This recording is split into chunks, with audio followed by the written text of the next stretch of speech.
Hello everyone. A few years before, the Department of MSME released a white paper on leather footwear industry.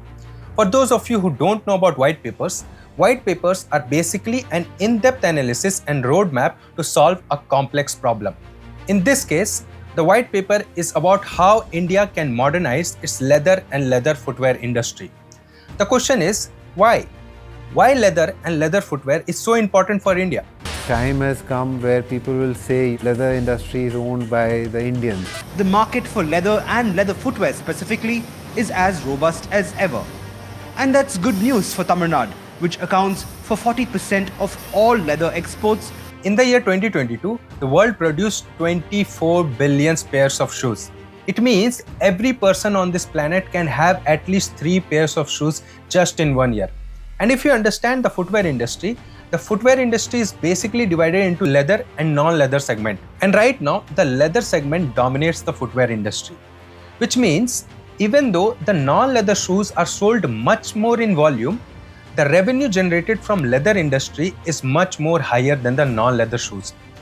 But leather is not just limited to shoes. There are bags, industrial demand, and million other uses. So leather is a massive industry. And don't be surprised if I say 13% of global leather comes from India. So it's a very important industry for India. But there is a catch to it. After 2014, the government is continuously reducing the exports of leather. From 2014 to 2018, just in 4 years, the government reduced the exports of leather by 13%. Now the question here is, if India wants to leverage its leather industry globally, how reducing exports is going to help that? And most importantly, what are the controversies related to leather industry? So let me give you structure on mind map we will be following in today's episode. I'll start by explaining why the government is reducing its leather exports. Then I'll move on to explain how the government wants to transform its leather footwear industry through this white paper. Next, I'll explain why India is investing so much time and money in the lost cause of leather. Then we'll see the controversy surrounding the leather industry, and lastly, we will understand the future opportunities and the scope of business. So let's begin.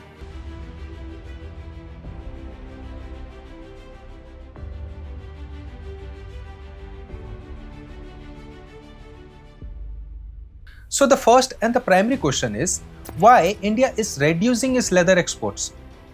Well, to answer that simply, India wants to increase the value per unit of export.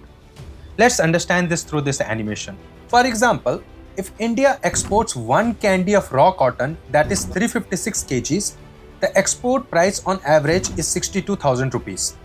So this is the export price of 1 unit of raw cotton. But if the same quantity is converted to hybrid fabric with 73% cotton and only 27% rayon, the same unit, that is 356 kgs of this product, can be exported at an insane price of 17 lakhs 47 rupees. So the value per unit of export jumped by 28 times. Every industry falls under the same trend, including the leather industry. If India exports 1 kg of raw skin hides, the export price is somewhere around rupees 65 to rupees 80. This is 1 unit of raw skin. But if the same skin is converted to basic leather shoes, 1 pair of shoes, which will be approx the same quantity of 1 kg, it will be exported at a flattering price of rupees 1360. Again, the value per unit jumped by 20 times. Imagine if the shoes are sold after creating a brand. The value per unit can go more than 100 times. So to increase the value per unit of leather exports, the government is reducing the exports of raw skin hides. The entire white paper is about how to modernize the Indian leather clusters so that instead of exporting raw skin hides, these leather clusters can convert them into much more valuable leather products like finished shoes and get a better value. Leather clusters are basically the places in India which has all the resources to successfully create leather and leather products. So what's basically the plan with the white paper? Well, firstly, the government will identify leather clusters in the nation. Agra has been identified as one of the many leather clusters of the nation. Next, each of these clusters will be appointed with a technology cluster manager. KPMG has been appointed as the technology cluster manager for most of the clusters.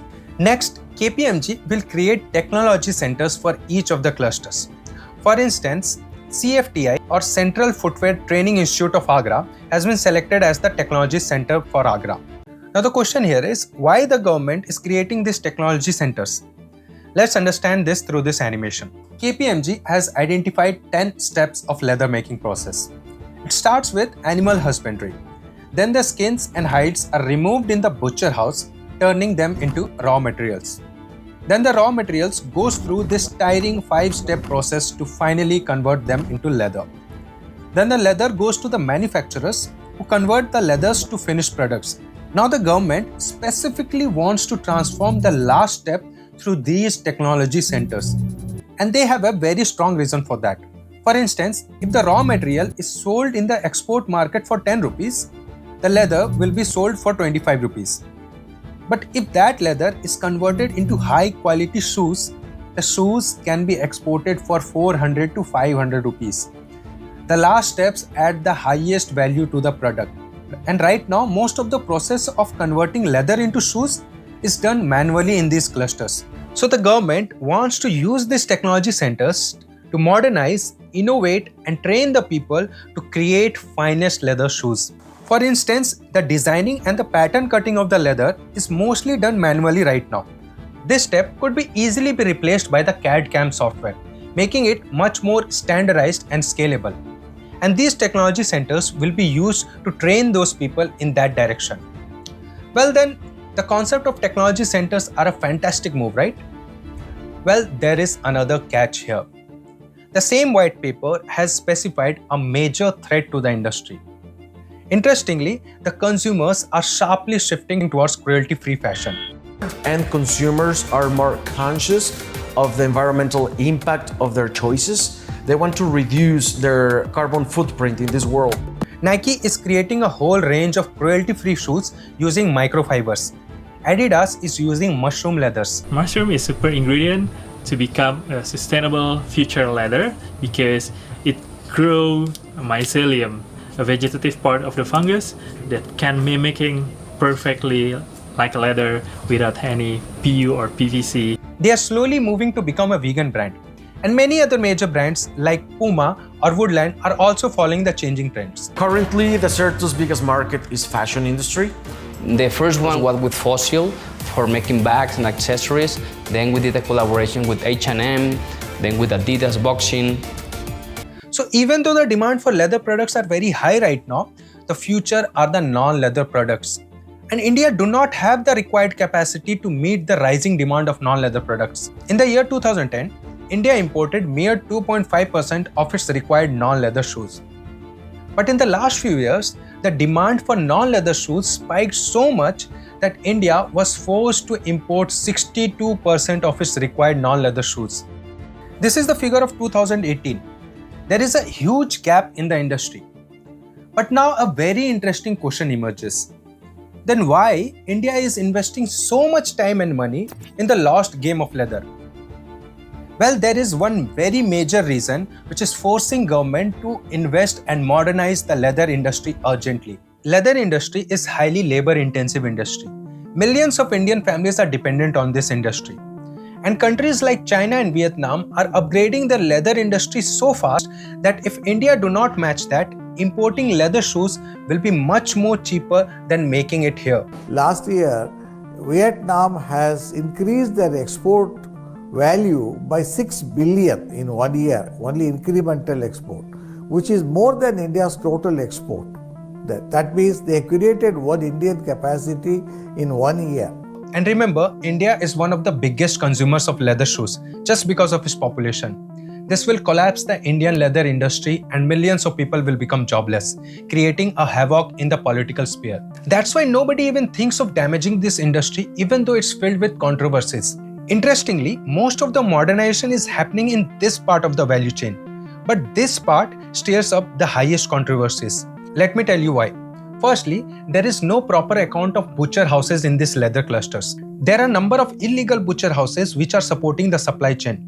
Government continuously cracks down these butcher houses, affecting the supply chain. We will ban cow slaughter, if it's happening, we will not allow this illegality to continue. Illegal slaughterhouses which do clandestine activity and illegal activities will be shut down. जो उत्तर प्रदेश शासन ने कुरैश बिरादरी के मौरूसी कारोबार जो कि एक ज़माने से चला आ रहा था उसको अवैध कह करके इसको बंद कर दिया है. Secondly, the leather making process is so toxic for the workers that 90% of them will contract cancer very early in their life.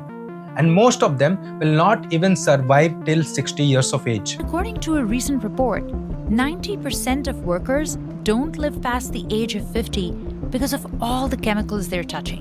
And thirdly, the leather making process produces highly toxic waste material which is released untreated in the water bodies, causing a huge damage to the environment. So while considering these challenges and the threat to leather industry, the Department of MSME released another white paper to expand the non-leather industry using the same technology centers. Luckily, India has a very robust textile industry which can be used as a major support system to create non-leather knitted shoes. हम अपने handloom, अपने खादी, अपने textile sector को world champion बनाना चाहते हैं, लेकिन इसके लिए सबका प्रयास जरूरी है. The government is trying to integrate that with the shoe industry. But the same white paper proposes huge challenges to this industry. The entire footwear industry of this nation is highly fragmented and unorganized by the small manufacturers. And it's very tough to convince them to invest in the non-leather technologies because the non-leather industry is very fashion sensitive industry which changes rapidly. And they are very incapable to quickly adapt as per the fashion. They don't have the required skills and the finance to do that. So even though the government is taking concrete steps in multiple verticals, it will take a long time to transform this industry. Because non-leather industry is highly innovation-centric industry. And innovation skill has become very scarce in our country because of the job-oriented education system. But this also opens up a huge opportunity for the highly educated Indian youth. Science, technology और innovation की मदद से lab में कुछ ऐसे fabrics इजाद किए गए हैं जो दिखने और फील करने में हूबहू लेदर की तरह है. ऐसे ही कुछ क्रुएल्टी फ्री फैब्रिक्स से बनते हैं एथिक के PETA approved vegan products. So instead of investing lakhs and crores of rupees in foreign education and settling abroad, if this skilled workforce even take one industry at their hand, they can earn much more what they'll be earning in abroad. Also, the nation will be transformed. And that's the end of today's video. I'll link down all the research resources I used to make this video. And I'll request you to watch my other videos as well, because every video will give you an in-depth analysis of the future business opportunities. And if you found anything valuable, please hit the like button and subscribe to the channel.